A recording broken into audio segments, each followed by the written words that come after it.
I need you to come with me." The officer's voice was sharp, cutting clean through the quiet murmur of the cafe. It was sudden, loud enough to draw attention, but precise, like a trigger pulled with purpose. Nova Banks didn't flinch. She sat perfectly still, one hand wrapped around a cooling cup of caramel latte, her back straight, her eyes locked on the man standing above her. Around her, chairs creaked. Conversation stopped mid-sentence. Every head turned in her direction. She knew what they saw. A black woman in casual clothes, plain t-shirt, gray jeans, baseball cap. Just another civilian. No one knew she was a federal agent. No one knew she carried a badge inside the folded leather wallet next to her phone. No one knew that she hadn't done anything wrong. "I haven't broken any laws," she replied, her voice calm, measured. The officer's expression didn't change. The air around them shifted. Thick with tension, unspoken assumptions, and something else, power. That moment, that one quiet moment, was when everything began. Just an hour earlier, Nova had been stepping out of the downtown FBI field office, the midday sun high and blinding. The debrief had dragged longer than expected. 30 pages of updates, one heated debate with a senior analyst, and at least 2 cups of coffee that hadn't helped her headache. She had shed her blazer in the car, removed the badge clipped to her belt, and switched to a more comfortable outfit before driving into Jefferson Park. It was supposed to be her day off. No surveillance, no casework, no criminal profiles swimming in her head. Just one afternoon to breathe, unplug, and maybe read the paperback she hadn't finished since February. Jefferson was a quiet, mostly middle-class neighborhood, a little worn in places, but familiar, friendly. The kind of place with mom-and-pop shops, a community board outside the post office, and the occasional lemonade stand run by local kids. Nova had found the cafe, Jefferson Perk, months ago while tailing a suspect. Since then, it had become a quiet corner of peace in a career built on chaos.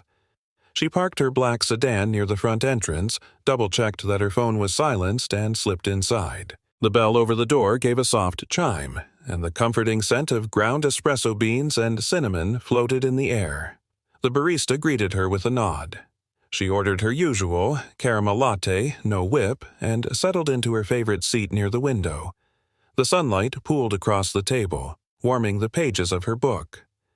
Outside, a few people walked dogs, rode bikes, or chatted on porches. Nova let herself relax, leaning back in her chair, shoulders loosening as she sipped her drink. For once, she wasn't watching anyone. She wasn't thinking 2 steps ahead. She was just here, in the moment, letting go. Then the police cruiser rolled up. At first, she didn't think much of it. Local cops stopped in all the time, maybe grabbing coffee, maybe on break. But something about the way the officer exited the car, the deliberate pause before stepping forward, the way he scanned the cafe, made the hair on the back of her neck rise. He was tall, broad-shouldered, probably mid-40s with pale skin and a buzz cut. His posture was rigid, like someone always ready for confrontation. When his eyes landed on her, they stayed there. Long enough that Nova knew she'd just become his target. He entered the cafe. The bell chimed again, louder this time. Conversations died. He walked with purpose, directly to her table, ignoring the barista's polite, "Good afternoon." His boots were heavy, each step landing with weight, like punctuation. He stopped in front of her and said it. "Ma'am, I need to see some ID." No introduction, no context, just command. Nova blinked once, slowly. She kept her book open on the table but set her cup down. "May I ask why?" she said, steady. The officer's tone didn't waver. "There've been reports about someone matching your description loitering in the area." Her jaw tightened. Loitering? She looked around. People were chatting, working on laptops, eating muffins. No one else looked worried. No one else had been approached. "I'm just having a coffee," she said. "Like everyone else in here." He crossed his arms. "Are you refusing to cooperate?" Nova took a breath. She felt it building inside her. Anger, not fear. This wasn't the first time she'd dealt with a man like this, but it was the first time in a long time she'd felt this exposed. "I'm not refusing," she replied. I'm asking why you're targeting me." The officer's jaw clenched. "I'm going to have to ask you to come with me," he said, loud enough for the entire cafe to hear. Chairs scraped against the floor as people shifted uncomfortably. Nova stood, slow and deliberate. She didn't raise her voice. "Unless you can give me a legal reason, I'm not going anywhere." "That's not a request," he snapped. "That's an order." Nova met his gaze, unflinching. "Then you should know," she said evenly, "you picked the wrong woman today." No one spoke. No one stepped in, but everyone felt the moment shift. Nova Banks had just drawn a line, and everything after this would change.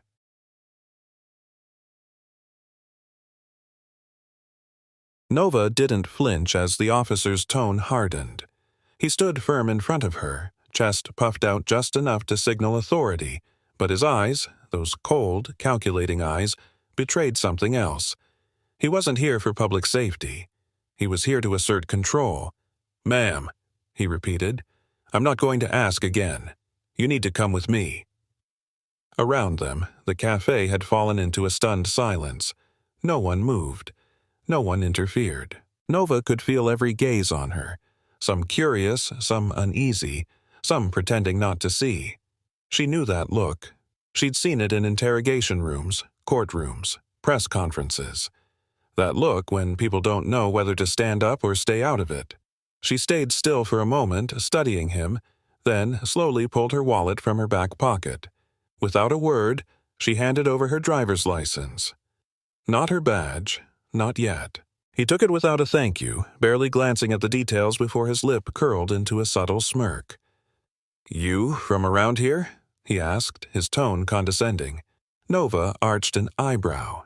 "Does it matter?"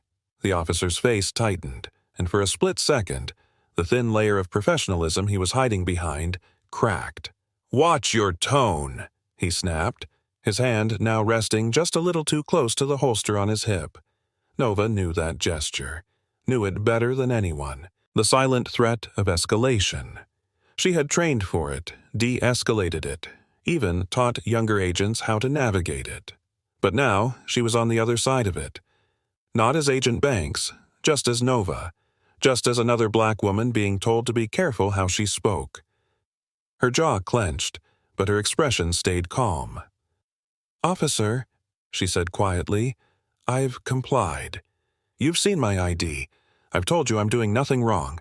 Unless you can name a specific crime, I'm going to finish my coffee and leave on my own terms."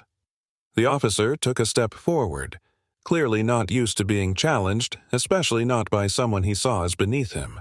"You're resisting an officer of the law," he barked, loud enough to jolt a few patrons. "That's grounds for detainment." Nova didn't move. She looked him straight in the eyes, voice low and even. "I'm not resisting. I'm standing up for my rights. There's a difference." His hand hovered near his radio.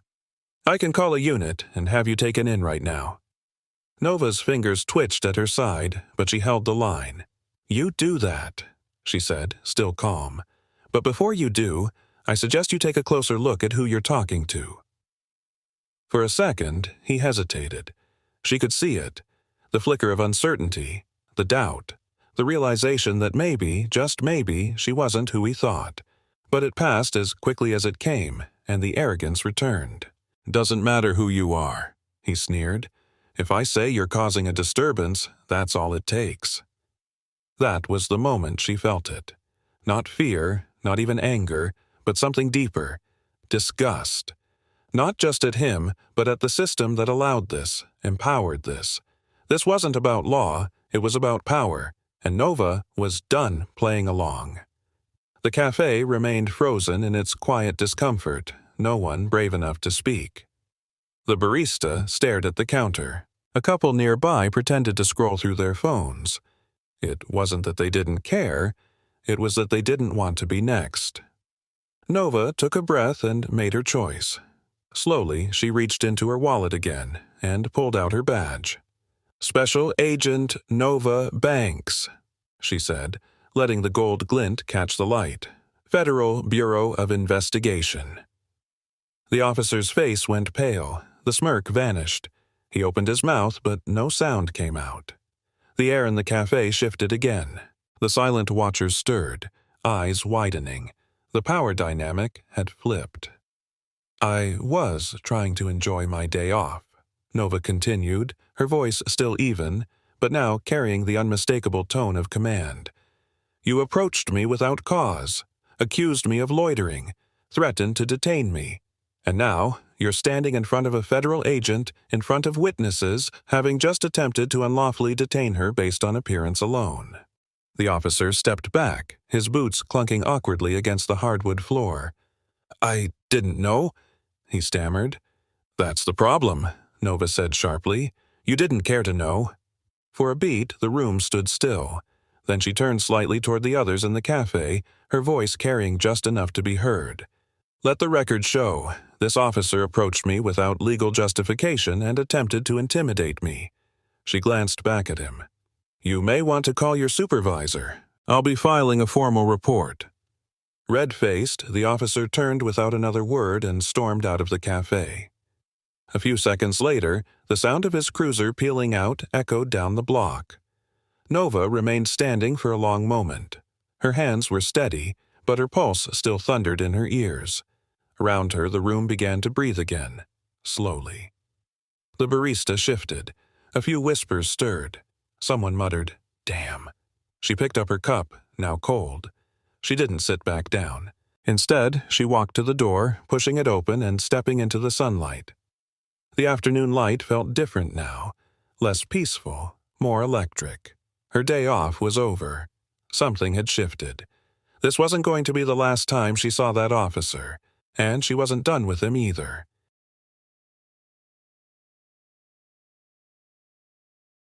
Nova didn't return to the cafe the next day. She couldn't. Not because she was afraid, fear wasn't part of her wiring, but because the encounter with Officer Donnelly had unsettled something deeper than she expected. It wasn't just about her pride, or even the humiliation of being profiled in broad daylight. It was about the quiet fury that settled in her chest, the familiar sting of being seen not as who she was, but as what she looked like. And it wasn't the first time. That, more than anything, was what made her start digging. She didn't tell anyone, not even Agent Stevens. Not yet. She needed to handle this her way, without protocol, without internal memos or red tape, because this wasn't about following process. This was about the truth. She spent the next morning at her apartment, blinds drawn halfway, a laptop open and humming on the kitchen table. Her badge lay off to the side, a silent reminder of what gave her access and what was at stake if she got this wrong. Nova didn't have a full plan yet, but she knew how to start. Name first. Donnelly. She'd memorized his badge number from the brief glimpse the day before, even if he hadn't offered it willingly. She pulled up the interagency access portal, input her credentials, and began searching the local precinct rosters. It didn't take long. Officer Raymond Donnelly, 10-year veteran of the Jefferson Division. Multiple commendations, no formal suspensions. On paper, he was clean. Too clean. Nova frowned. She knew the pattern. Officers who knew how to walk the line, push just far enough to flex their authority without crossing the legal boundary. But sometimes the truth wasn't in what the files showed. It was in what they didn't. She dug deeper. Internal affairs reports, none. Civilian complaints, 3, all marked as resolved, insufficient evidence. She clicked through the details. One involved an older black man cited for non-compliance during a traffic stop. Another was a young woman claiming Donnelly had followed her home after pulling her over. The third was vague, an anonymous submission referencing intimidation during questioning. None had gone anywhere. Nova leaned back, arms crossed. That was the thing about bad cops. They rarely showed up on paper, but the signs were there if you knew where to look. She opened a second browser, unlinked from the FBI network. If Donnelly had a pattern, it wouldn't just be in complaints. It would be in behavior. Community boards, local blogs, social media. She started searching keywords. Jefferson Park police stop. Officer harassment Jefferson. Cafe incident Jefferson PD. And it took some time, but eventually the posts began to surface. Low traffic threads buried in neighborhood forums, Facebook rants with no likes, blurry cell phone clips that never made the news. A father who claimed his son was pulled over twice in 1 week and asked invasive questions. A woman who said she was told to go back where she came from by a white officer matching Donnelly's description. A former small business owner who closed his shop after what he described as ongoing harassment from law enforcement. The deeper she dug, the clearer it became. Donnelly wasn't working alone, but he was consistent. And he had a type. The people he targeted weren't criminals. They were professionals. Educated. Respected in their circles. Community organizers, small business owners, teachers, people who spoke up, people who didn't cower. It was deliberate. It was targeted. And it was more than racism. It was control. Nova opened a private note file and began typing. She listed the names she found, then addresses. She'd follow up, quietly, as a concerned resident, not as an agent. She'd ask questions, collect stories, look for patterns. And if those people were willing to talk, she'd listen, record if necessary. One truth could be dismissed, but a dozen truths told by different voices, that was a case. As afternoon turned into evening, Nova's phone buzzed. It was Stevens. "You good?" the message read. She stared at the screen for a moment before replying, "Fine, just catching up on something. We'll loop you in soon." She wasn't ready to bring him in, not yet. Not because she didn't trust him, she did, but because this still felt personal, and that meant she had to be sure. The next morning, Nova drove past the Jefferson precinct. She didn't go in, not yet, but she watched. Officers came and went. Shift changes rotated like clockwork. And then, just before noon, she saw him, Donnelly, standing near the side entrance talking to another cop, laughing, relaxed, like nothing had happened, like he hadn't tried to humiliate her in front of an entire cafe. Nova stayed in her car, watching, studying, calculating. Later that day, she pulled a list of every officer who'd served in the Jefferson Division over the past 5 years. She cross-referenced internal complaints, citizen feedback, even parking violations. Patterns emerged.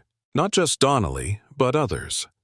Men with similar attitudes, overlapping incident dates, shared patrol zones. It wasn't a one-man problem. It was cultural, systemic, embedded. And she knew from experience those were the hardest to break.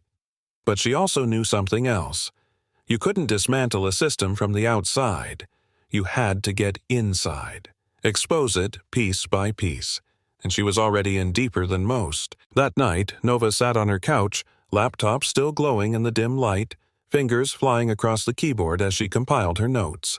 She hadn't slept much, but adrenaline was doing the job. She didn't know where this would lead yet. She only knew one thing for sure. Donnelly had picked the wrong woman to intimidate. And she wasn't going to stop, not until he answered for every name on her growing list.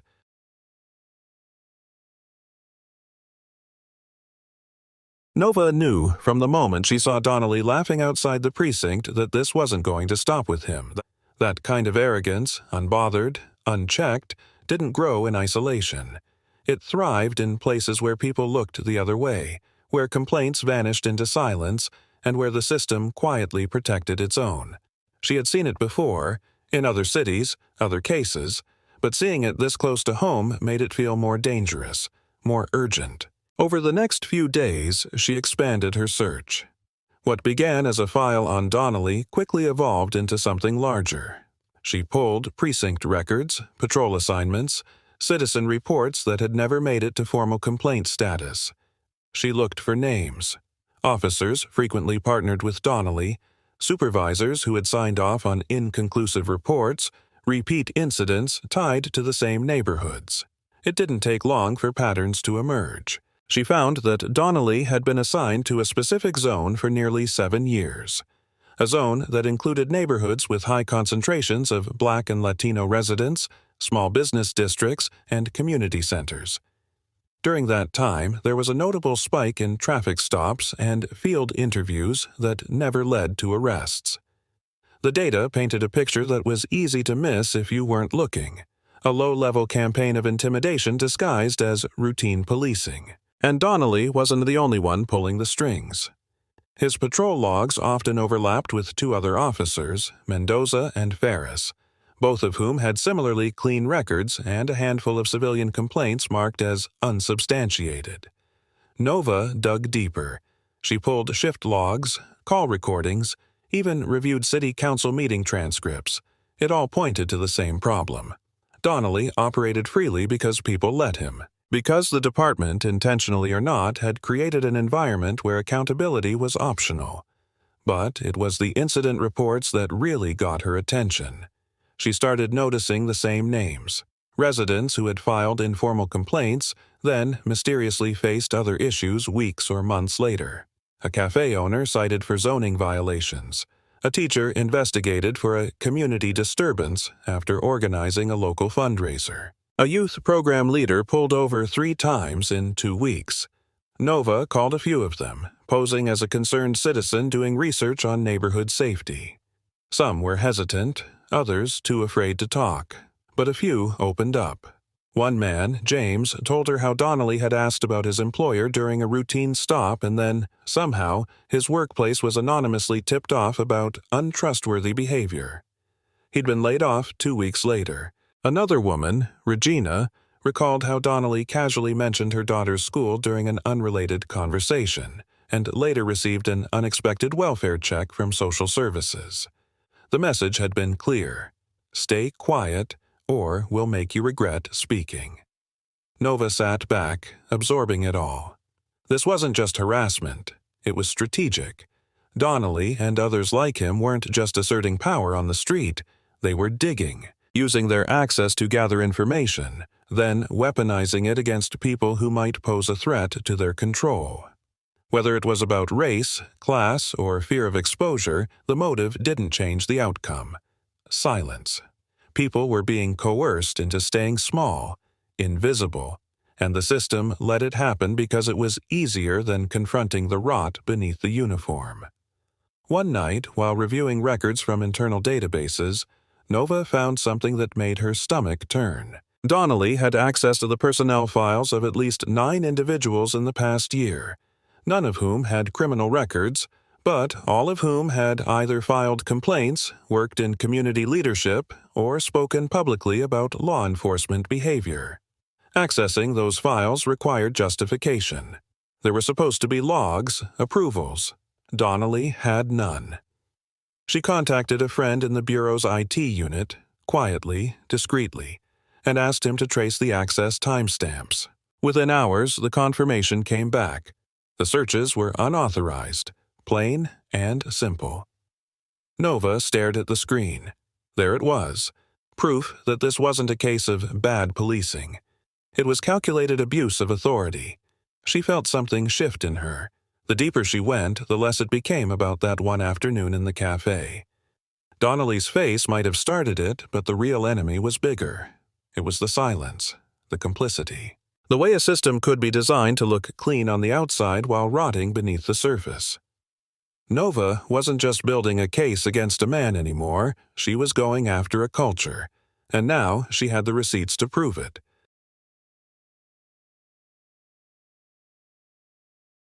Nova had never been the kind of agent who craved attention. Her strength had always been in the shadows, reading between the lines, gathering facts quietly, building airtight cases that spoke for themselves. But this wasn't the kind of case that could live in silence anymore. What she had uncovered was too big, too dangerous, and far too familiar. People were being targeted, watched, intimidated, and while the system had failed them, the community still had a voice. It just needed a place to speak. So Nova made a decision. It was time to bring people together. No more whispered stories, no more closed-door conversations. It was time to confront the problem head-on.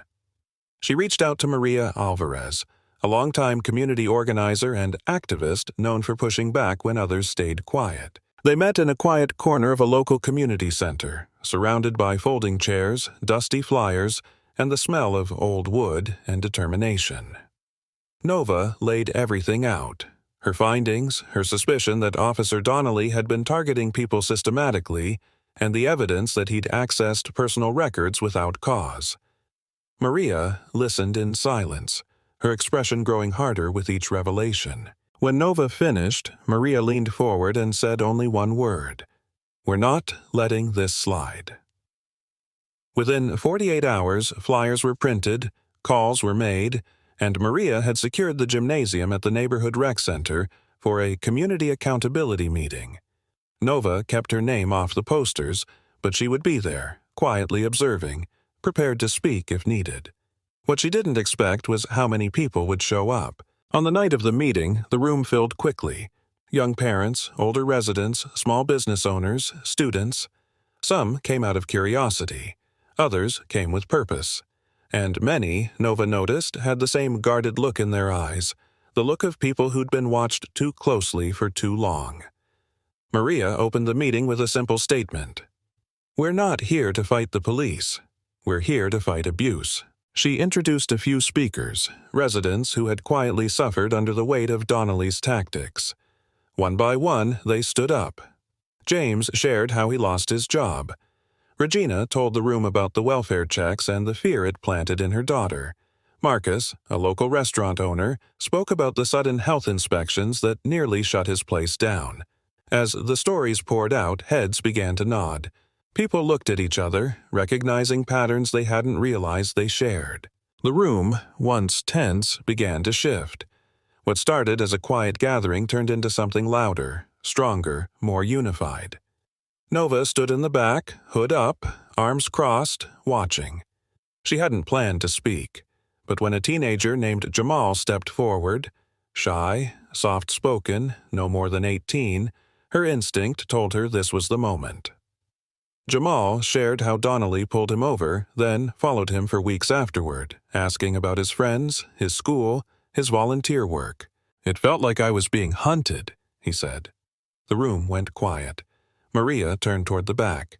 "Agent Banks!" she called out, loud enough for everyone to hear. Nova froze for half a second, then stepped forward. The room turned toward her. "I didn't come here tonight to speak," Nova began, her voice steady. "I came here to listen, but I've heard enough." She pulled out a stack of printed records, the civilian complaints, the timeline of Donnelly's search history, the access logs. "I'm not here as someone with a badge. I'm here as someone who sat in a cafe and was told I didn't belong. And I realized something. If this could happen to me, someone trained, connected, protected, then what happens to those without any of that?" The silence was heavy, but it wasn't afraid. It was focused. Nova laid the papers on the table at the front. "This is what I found. But it's not enough coming from me. It has to come from us, from all of you. If we want change, we can't do it quietly. We have to speak. We have to show up, together." There was a beat of stillness. Then, one by one, hands started to raise. More people came forward. More stories were told. And just as Nova was beginning to feel the weight of something real forming, the gym doors opened. A police cruiser had pulled up. Officer Donnelly stepped inside. The room hushed. His presence was like ice dropped into boiling water. He stood tall, arms crossed, a smug twist on his face. "What's going on here?" he called out, loud and mocking. No one answered. Nova stepped forward. Her eyes met his, not with fear, but with fire. "Accountability," she said. "We're talking about accountability." For once he had no comeback, no badge to hide behind. Just a room full of people, no longer afraid, no longer silent. In that moment, Nova knew they had shifted the balance. The fight wasn't over, but the tide had turned.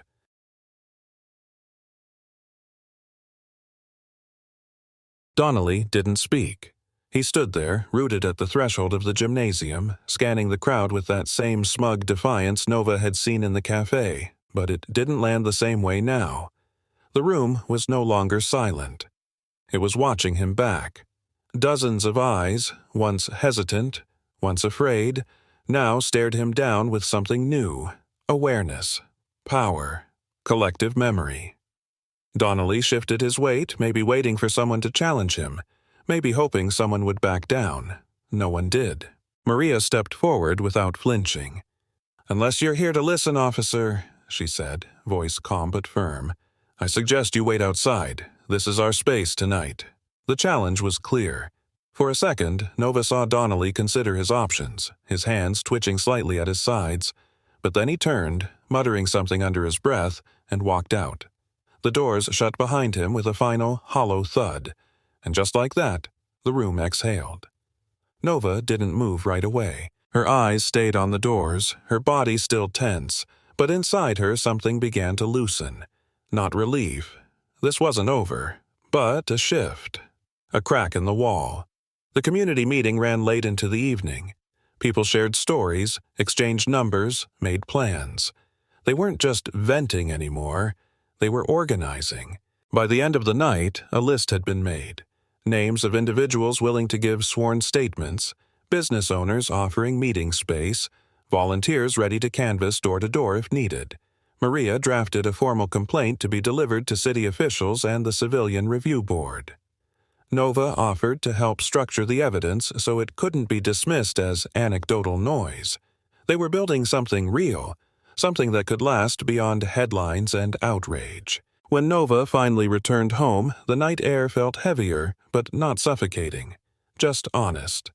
She dropped her keys on the table, kicked off her boots, and sat in silence for a while. Her apartment was dimly lit, quiet except for the soft hum of the fridge and the distant traffic echoing through the window. She pulled out her notepad, half full of crossed-out leads, scribbled timestamps and question marks, and turned to a blank page. At the top, she wrote in capital letters, "Next Steps." She didn't need to be told this wouldn't end with Donnelly.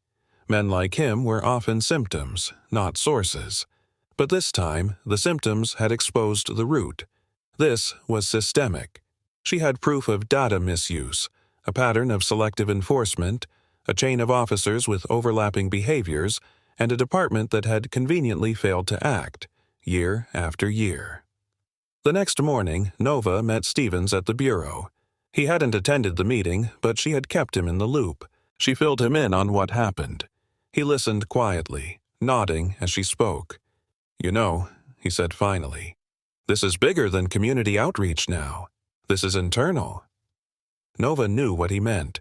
It was time to bring it upstairs, time to make it official. That meant preparing a full report, submitting it to Internal Affairs, and accepting that once the machine started moving, she wouldn't be able to control where it led. Some of it might be buried, some names might be protected, but the facts would be on record. She had to believe that mattered. Over the next week, Nova worked day and night, interviews, transcripts, compiling timelines, flagging inconsistencies in officer reports. Every line she wrote was precise, verifiable. She wasn't here to tell a story. She was building a case too strong to ignore. Maria and the community held their ground, too. They organized another meeting, this time larger, with local reporters invited. Jamal, shy but determined, agreed to speak again, and this time others stood with him. The pressure grew. When Nova submitted her report, it included dozens of civilian testimonies, a digital trail of unauthorized database access, and documentation showing repeat violations linked to the same patrol unit. She added a formal recommendation for an independent audit of the precinct. She knew the Bureau wouldn't react quickly. Institutions rarely did. But within days, a quiet inquiry was launched. A supervisor was placed on administrative leave. Donnelly's patrol was reassigned. It wasn't justice, not yet. But it was movement. And movement was everything. Still, Nova didn't celebrate.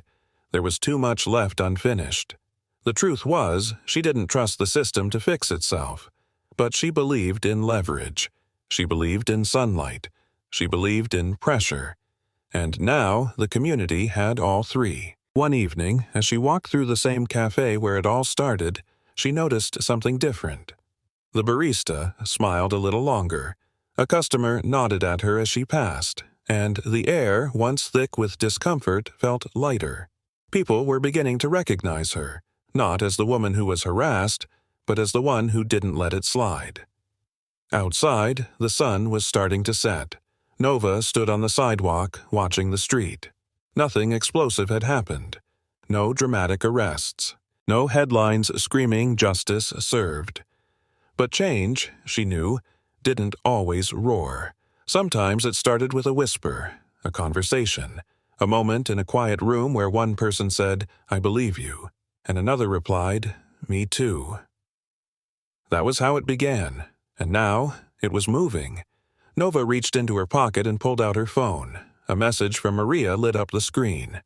"City Council wants to meet. We're not done yet."